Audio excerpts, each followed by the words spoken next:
bells, lots of whistles, it does everything, which is exactly wrong for a toy.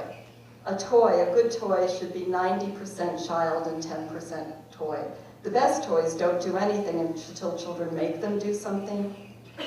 But now, all the toys that children have, they all talk and they move and they don't, I'm sure the toys are having a great time, but they're not much fun for children, really.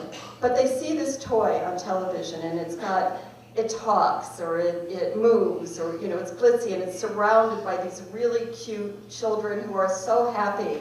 And the children look at that, and of course they think, I want that. I want to be happy like that. That's going to make me happy. And their parents buy them the toy, and you know what? It doesn't make them happy. But if you believe that things will make you happy, and you get a thing, and it doesn't make you happy, what do you think? The next thing. I got the wrong thing. It's the next thing will make me happy. And you get that, and it doesn't make you happy, and so you keep consuming. Now, in the United States, what parents worry about on the internet is pornography. They worry about pornography. And yes, probably they should worry about pornography, but they need to worry about the marketing as well. And one of the things that's happening, if you have Nickelodeon here or the Cartoon Network, what they want to do is drive children to the website. They want the kids to go to the website. There's tons of marketing on these websites. And now this is a game that's called Neopets. And it's a game that has a lot of potential. It was started by 2 college students, and the purpose of it is you buy these, you adopt these little fantasy creatures, and then you're responsible for them, and you have to earn points. And they get hungry, and they get thirsty, and they get tired, and they used to die, they get sick. I think they used to die, they don't die anymore, I understand. But so you're responsible for this little creature. It's kind of a neat thing, and it feeds in, especially for preteen girls, caretaking in the fantasy world. And now you can talk to people all over the world through Neopets. It's a big deal. The college students sold it to a marketing company, and the marketers created something called immersive advertising. They were so excited about this term that they trademarked it, and so they put marketing right into the game. So now you can earn points for your pet by watching commercials for sugary cereals. Do you see that way up there on the right-hand side? That says Cereal Adventure. It's a General Mills website. If you click on that, you go into a General Mills website, and you can play games with cereal and with sugar cereal. The thing about these games is that they really work. Advertisers like it when kids play games with products online or even with toys. They call it sticky advertising. It's sticky because the kids stay with it for a long time. It's much more effective than a 15-second commercial.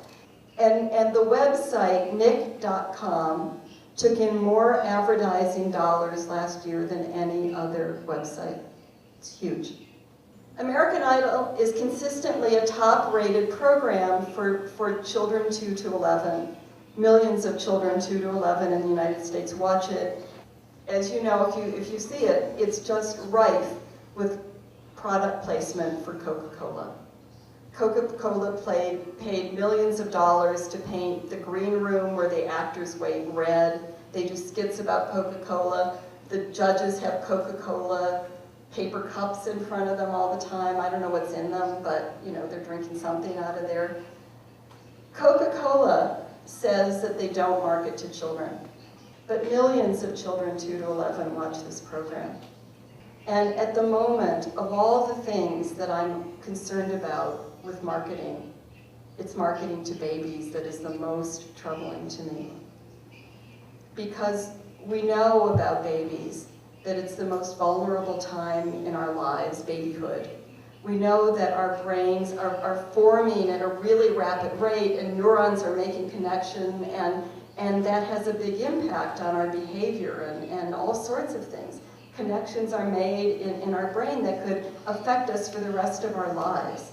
And it was marketing to babies that actually turned me from a concerned mother and a worried psychologist into an activist.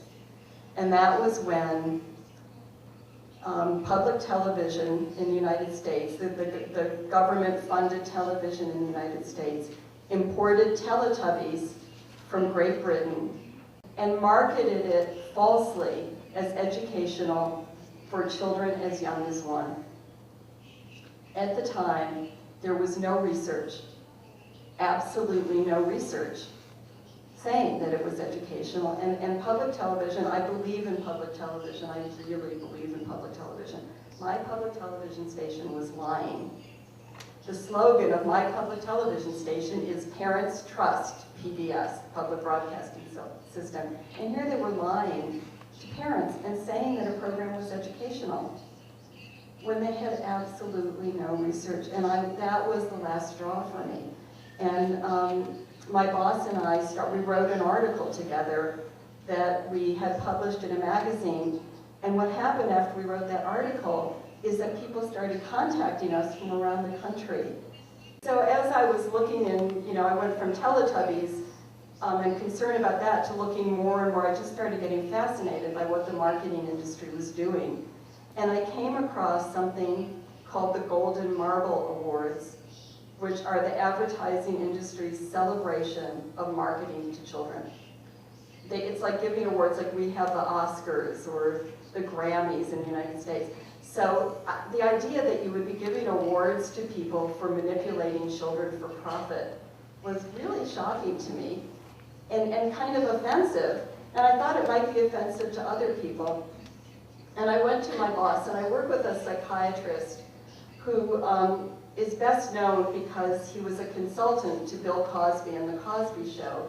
But in fact, he's an old civil rights activist. He was active in the movement for African American rights in the United States.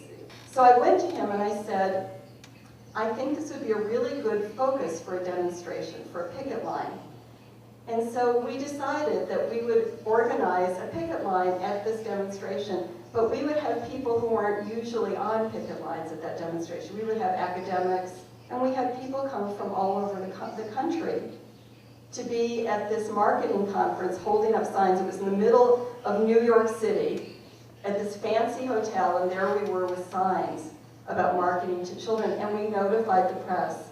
And we got a lot of press, and that was the beginning of two things. It was the beginning of our public education campaign, and it was the beginning of the campaign for commercial-free childhood, because we realized that we needed to have a group of people and different organizations, and that we were stronger together than we were separately. And also, we realized that we were talking about this earlier. This is a problem that crosses disciplines. This is not just a health problem. It's not just an education problem. It's not just an early childhood education problem. It's not just about alcohol. It's not just about tobacco. It's not just about violence. This is an industry that has an impact on all aspects of children's lives. And so we work in an interdisciplinary way, and we work with people who are activists and not academics. And we started working together. But anyway, the baby branding. There is an all-out effort in the marketing industry to brand babies. And this is something that you can do something about. This is something that you can, because the babies aren't asking for it. 26% of American children under the age of 2 have a television in their bedroom. 68% of American children under the age of 2 watch